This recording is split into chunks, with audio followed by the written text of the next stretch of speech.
Hello guys, welcome back to Streta's Biology. In last part we will study till DPD. So next topic is plasmolysis. So plasmolysis के अंदर हम क्या पढ़ते हैं? Behavior of plant cell with regard to water depends on surrounding solution. जो plant cell का relation होता है वाटर के साथ वो डिपेंड करता है उसके सराउंडिंग सॉल्यूशन पे. सो इसमें हम तीन तरह के सेल्स को स्टडी करते हैं. सो पहले हम बनाते हैं एक सेल वॉल. ये सेल वॉल है, सेल वॉल. इसके अंदर हम बनाएंगे प्लाज्मा मेम्ब्रेन. ये प्लाज्मा मेम्ब्रेन है, प्लाज्मा मेम्ब्रेन. और प्लाज्मा मेम्ब्रेन के अंदर क्या होता है, अगर ये प्लांट सेल का एग्जांपल है तो यहाँ पे क्या होएगा, यहाँ पे होएगा वैक्यूल प्रेजेंट. और वैक्यूल की मेम्ब्रेन को हम कहते हैं टोनोप्लास्ट. टोनोप्लास्ट. सो ये सेल नंबर 1 था. इसमें क्या होएगा, इसमें जो कंसंट्रेशन है सराउंडिंग मीडियम की वो बहुत ज़्यादा हाई है. Concentration of surrounding medium is high. Concentration of surrounding medium is high. Medium is high. अब इसमें कंसंट्रेशन सराउंडिंग मीडियम की ज़्यादा है तो क्या होएगा, ये जो एक स्ट्रक्चर हम देखते हैं ये प्लांट सेल का स्ट्रक्चर था. इसके बाहर को हमने क्या बनाया, एक सराउंडिंग मीडियम. ये एक बीकर है. अब इस बीकर में क्या है, यहाँ पे जो सॉल्यूशन है उसकी कंसंट्रेशन बहुत ज़्यादा है. सो अगर वहाँ की कंसंट्रेशन ज़्यादा है तो इसका मतलब है कि वहाँ का जो वाटर पोटेंशियल है वो कम है. यहाँ पे क्या होएगा, वाटर पोटेंशियल कम होएगा. वाटर पोटेंशियल कम है, इसकी कंसंट्रेशन ज़्यादा थी. बट ये जो सेल है, सेल वॉल के अंदर क्या है, यहाँ पे उसके कंपैरिजन में जो वाटर पोटेंशियल है वो हाई होएगा. Water potential high. अब ये वाटर पोटेंशियल हाई है और यहाँ पे कम है तो क्या होएगा, जो मूवमेंट है वाटर की वो होएगी high to low. Water potential movement होती है. सो यहाँ पे वाटर की मूवमेंट ऐसे होएगी. सो जो ये मूवमेंट होएगी इसको हम बोल लेंगे एक्सोओस्मोसिस. तो ये क्या हुई यहाँ पे, एक्सोओस्मोसिस.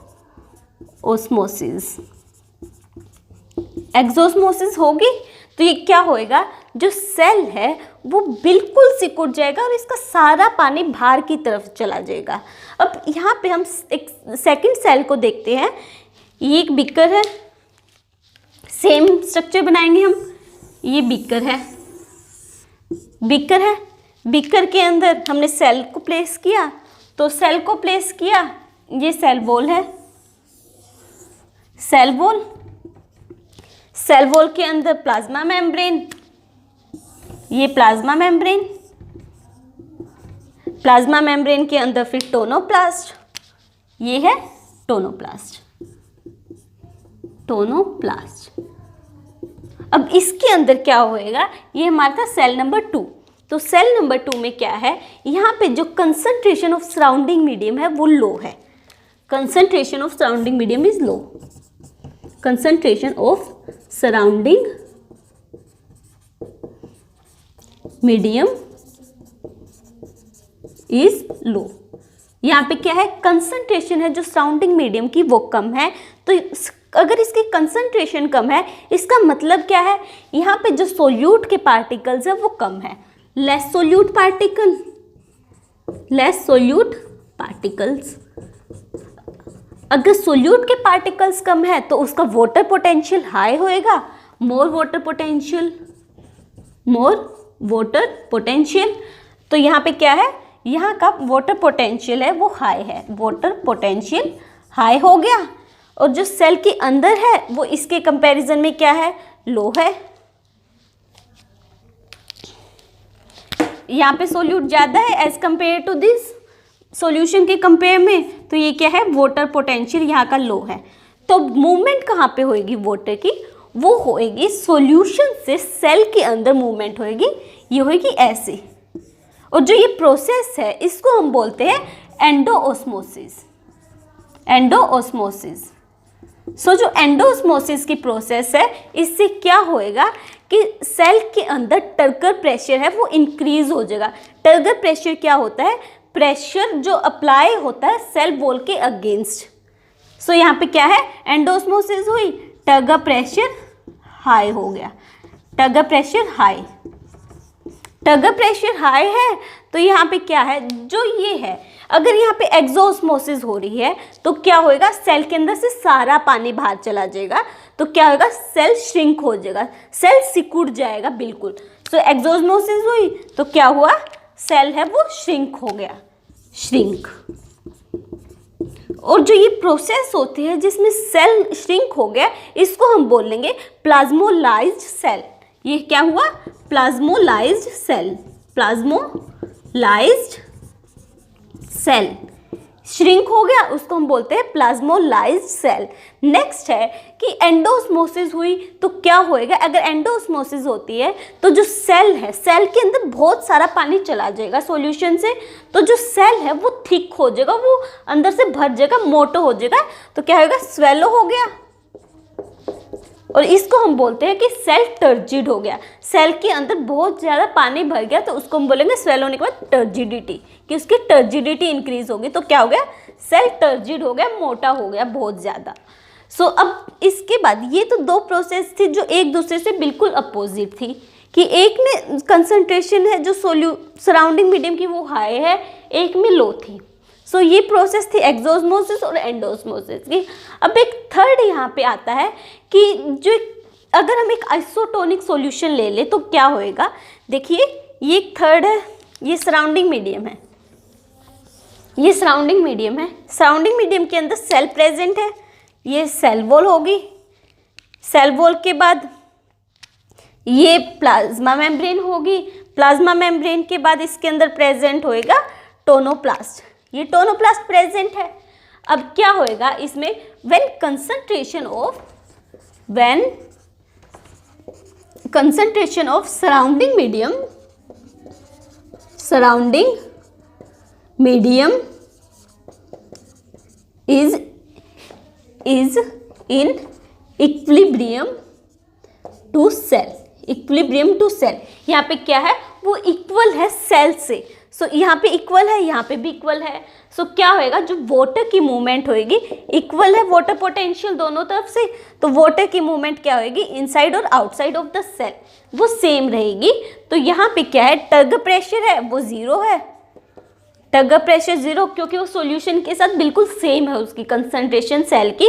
सो वाटर पोटेंशियल यहाँ पे जो सॉल्यूशन का है, वाटर पोटेंशियल सॉल्यूशन का है वो सेम है, वाटर पोटेंशियल जो यहाँ पे इस सेल का है, ये सॉल्यूशन का सेम था, water potential equal to cell, ये दोनों सेम है। तो इसको हम बोलेंगे कि ये जो सॉल्यूशन था आइसोटोनिक सॉल्यूशन था। सो ये क्या है, आइसोटोनिक ये। So next term is deplasmolysis. Deplasmolysis term को हम समझते हैं swelling of plasmolysed protoplasm under influence of hypotonic solution. So हमने इससे पहले प्लाज्मोलाइसिस में 3 तरह के सेल्स देखे थे, 3 तरह के सेल थे हमारे पास, ये एक सॉल्यूशन था, ये दूसरा सॉल्यूशन था, ये तीसरा सॉल्यूशन था।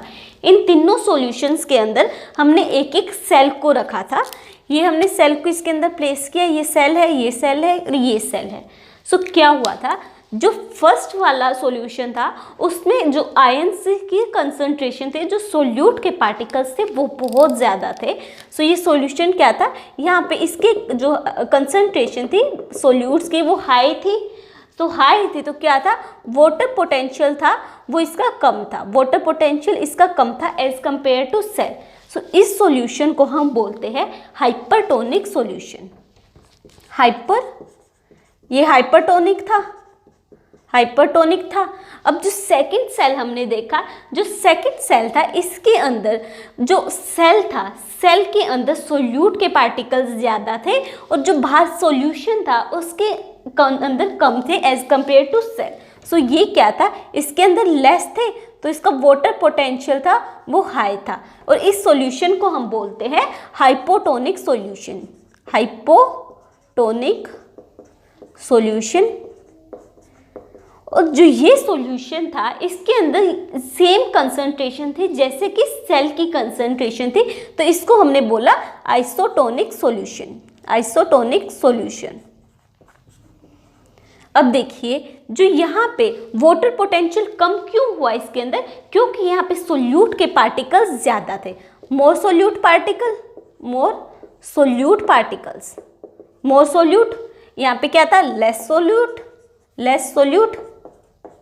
और यहाँ पे इक्वल था सेल के कंपैरिजन में, ठीक है। तो यहाँ पे हाइपर मतलब मोर, हाइपर हम कहते हैं हाई ब्लड प्रेशर हो गया, हाइपर ब्लड प्रेशर। तो हाइपर का मतलब है कि कंसंट्रेशन ज़्यादा होना सोल्यूट के पार्टिकल्स की। सो सोल्यूट के पार्टिकल्स ज़्यादा होंगे तो वाटर पोटेंशियल कम होएगा। और जो यहाँ पे वाटर के अंदर मूवमेंट थी वो थी ऐसे, वाटर की मूवमेंट ये थी, ये वाटर की मूवमेंट थी, ये वाटर की मूवमेंट थी। एक्सोस्मोसिस हो रहा था, क्या हो रहा था यहाँ पे, हाइपर के अंदर एक्सो ऑस्मोसिस हो रहा था। हाइपोटोनिक के अंदर क्या था कि यहाँ पे लेस सोल्यूट था और सेल के अंदर ज़्यादा था, वाटर की मूवमेंट है वो ऐसे होएगी, एंडोऑस्मोसिस होएगी। यहाँ पे क्या है, एंडोऑस्मोसिस। और यहाँ पे इक्विलिब्रियम में है तो इक्वल होएगी, तो ये सेल होएगा फ्लैसिड सेल। सो अब देखिए जो हाइपोटोनिक सॉल्यूशन है इसका मतलब है स्वेलिंग ऑफ प्लाज्मोलाइज्ड प्रोटोप्लाज्म। यहाँ पे क्या हो रही है, जो प्रोटोप्लाज्म है वो स्वेल्ड हो रहा है under influence of hypotonic solution. अब देखिए यहाँ पे क्या था, सेल था वो श्रिंक हो गया, सेल श्रिंक हो गया क्योंकि सारा पानी उसका बाहर की तरफ आ गया, सेल श्रिंक हो गया। तो ये जो श्रिंक्ड सेल है एक्सोस्मोसिस होगी, इस सेल को हम श्रिंक्ड था, ये श्रिंक्ड है। अब श्रिंक्ड सेल को हमने रखा एक हाइपोटोनिक सॉल्यूशन के अंदर, ये सॉल्यूशन है, इसमें क्या है, इसको हमने यहाँ पे श्रिंक्ड सेल था ऐसे श्रिंक हो गया, बिल्कुल ही पतला सा हो गया, सारा पानी उसका बाहर चला गया। जो ये श्रिंक्ड सेल है इसको हमने रखा और यहाँ पे जो सोल्यूट की कंसंट्रेशन है वो बहुत कम है, सोल्यूट कंसंट्रेशन लेस है इसके अंदर। अगर यहाँ पे सोल्यूट कंसंट्रेशन वो लेस है तो क्या होएगा, वाटर की जो मूवमेंट है वो वापस सेल के अंदर होएगी, वाटर सेल के अंदर मूव करेगा। वाटर ने सेल के अंदर मूव किया तो क्या हुआ, इस सॉल्यूशन के अंदर ये सेल फिर से टर्जिड हो गया, मोटा हो गया, बिल्कुल इसके अंदर सारा पानी वापस आ गया और ये फूल गया। तो जो प्लाज्मोलाइसिस है यहाँ पे रिवर्स श्रिंक होने के बाद वापस वो अपनी नॉर्मल शेप में आ सकता है। सो हम कहेंगे कि जो प्लाज्मोलाइसिस है ये एक रिवर्सिबल प्रोसेस है। अब नेक्स्ट हम आती है इम्बाइबेशन। इम्बाइबेशन होता क्या है, सो इम्बाइबेशन होता है absorption of liquid bye solid particles without forming solution. अब देखिए इसका सबसे इजी एग्जांपल हम ले सकते हैं डोर्स का। रेनी सीजन है, ये हमने लिए, ये वॉल है, वॉल के अंदर क्या है, ये डोर है, ये डोर है। अब वॉल के अंदर आपने देखा होगा कि डोर है, रेनी सीजन है, रेनी सीजन में क्या होएगा, बारिश होएगी, रेनी सीजन है, बारिश हो रही है, बारिश हो रही है तो इसके ऊपर लग रही है। अब तो क्या है, जो वुडन गेट है यहाँ पे, जो वुडन का डोर है वो डोर क्या है, स्वेल हो जाएगा, स्वेल हो गया। ये स्वेल क्यों हुआ, क्योंकि इसने पानी को अपने अंदर एब्जॉर्ब कर लिया और वो स्वेल हो गया। सो क्या है, absorption of liquid bye solid particles without forming solution. यहाँ पे सॉल्यूशन तो फॉर्म नहीं हुआ ना कि वो जाके उसके साथ मिक्स होकर उसने कुछ और बना लिया। यहाँ पे बेसिक सी प्रोसेस हुई कि रेनी सीजन में जो डोर था वो स्वेल हो गया क्योंकि उसके अंदर पानी है वो एब्जॉर्ब हो गया।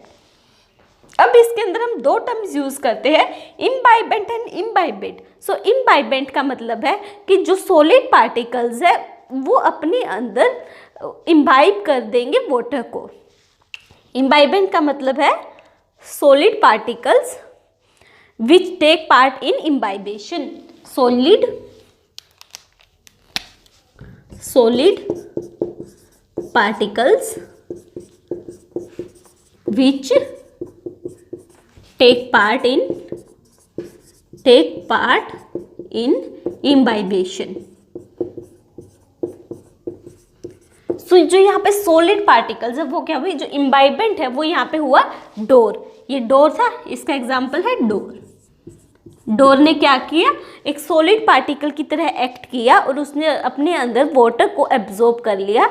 अब जो इम्बाइबेट होता है, इम्बाइबेट है liquid which is imbibe, liquid which is imbibe. अब इसका एग्जाम्पल है यहाँ पे H2O, H2O। H2O इसका एग्जाम्पल है, क्योंकि यहाँ पे हमने देखा कि जो सॉलिड पार्टिकल्स थे, जो डोर के सॉलिड पार्टिकल्स थे, वुडन पार्टिकल्स थे, उन्होंने तो पानी को एब्जॉर्ब कर लिया, तो उसको हम टर्म देंगे कि वो इम्बाइबेंट है, वो अपने अंदर इम्बाइबेंट की तरह एक्ट करता है। और इम्बाइबेंट मतलब कि वो अपने तरफ एब्जॉर्ब कर रहा है चीज़ों को, और जो इम्बाइबेट है, जो उसके अंदर एब्जॉर्ब हो रहा है, उसको हम बोलेंगे इम्बाइबेट।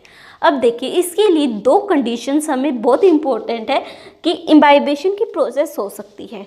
सो कंडीशंस हम देखते हैं, 2 कंडीशंस। पहली कंडीशन है कि जो वाटर पोटेंशियल है वो एग्जिस्ट करना चाहिए, वाटर पोटेंशियल का जो ग्रेडियंट है वो एग्जिस्ट करना चाहिए। Must have water potential gradient. Water potential का ग्रेडियंट होएगा तभी वो एब्जॉर्ब कर पाएंगे, क्योंकि वाटर के जो मूवमेंट है वो होती है high to low water potential. तो अगर वो होएगा ही नहीं, अगर वाटर पोटेंशियल में डिफरेंस ही नहीं हुआ तो वो एब्जॉर्ब नहीं कर पाएगा। सो यहाँ पे वाटर पोटेंशियल का जो ग्रेडियंट है वो होना चाहिए। सेकंड है affinity between imbibate and imbibant. Affinity between imbibate and imbibant कि इन दोनों के अंदर जो डोर है और वाटर है उनके अंदर इतना पोटेंशियल होना चाहिए कि वो डोर अगर वुडन है तो वो अपने अंदर एक वाटर के पार्टिकल को एब्जॉर्ब कर सके, उसकी एफिनिटी होनी चाहिए। अगर हम यहाँ पे अगर वुडन की जगह हम एक आयरन का वो ले लेते हैं, डोर ले लेते हैं, या कोई भी और लोहे का ले लिया, सिल्वर का ले लिया, तो उसके अंदर क्या होगा कि उसकी एफिनिटी है ही नहीं कि वो वाटर को एब्जॉर्ब कर सके। सो क्या होएगा, इसके अंदर उसकी एफिनिटी होनी चाहिए कि वो वाटर को एब्जॉर्ब कर सके। अब हम इसके लिए एग्जाम्पल देखते हैं। एक तो सबसे पहला एग्जाम्पल हमने देखा डोर का, रेनी सीजन में डोर के लिए। सेकंड एग्जाम्पल हम लेते हैं अगार का। एग्जाम्पल्स, पहला है डोर, सेकंड है अगार। अगार जो होता है वो अपने वेट से 99% ज़्यादा एक इम्बाइबेट को अपने अंदर ले सकता है। So agar in known to imbibe is known to imbibe 90% of its weight. So its weight. Next एक हम यहाँ पे एक एक्सेप्शन आती है, वो है लिग्निन की। जो लिग्निन है वो हाइड्रोफोबिक होता है। लिग्निन है वो हाइड्रोफोबिक है, और ये क्या है, वाटर को एब्जॉर्ब नहीं कर सकता, not absorb water. So this is all about imbibation.